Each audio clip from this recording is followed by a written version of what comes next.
আমি যতটুকু film industry দেখেছি বা শিল্পীদেরকে যতটুকু ফলো করি, পার্সোনালি সাংবাদিক তাদের নিজস্ব জায়গা থেকে এই রকম বড় বড় চ্যানেলগুলো কখনো সেই শিল্পীকে নিয়ে কখনো বার্থডে অন্তত সেলিব্রেট করে না। অবশ্যই করে, হয়তো তাদের কাজের জায়গা থেকে করে। যখন তারা কোনো সিনেমা বা কোনো ভালো কাজ প্রেজেন্ট করে তখন জার্নালিস্টদের দায়িত্ব জায়গা থেকে চলে আসে সেই নিউজ কাভারেজ করার জন্য। কিন্তু ব্যক্তি কোনো বার্থডে এইভাবে সেলিব্রেশন আমি দেখিনি আমার যতটুকু জানা আছে।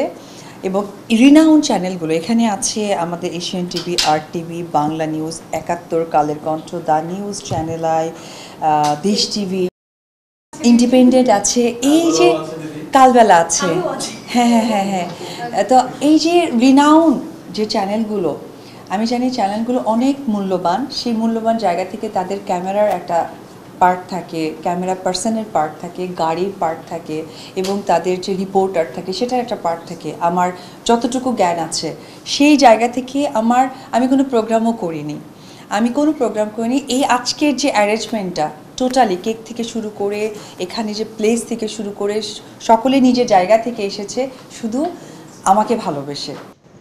আচ্ছা, আমার ভাইদেরকে কখন খাওয়াবো? ছেলেরা কই? মেয়েরা সরিয়ে তো জায়গা পাবো। Thank you. মিষ্টি মুখ তোমার হাতে নিব না। জান্নাত ভাই ওর ঘরে। এই আমাদের দিকে আন্টি যাও কি খাও? It is side Juni ma'am এর মধ্যে। কিন্তু মিষ্টি মুখ সব বলতে ঠিক আছে না?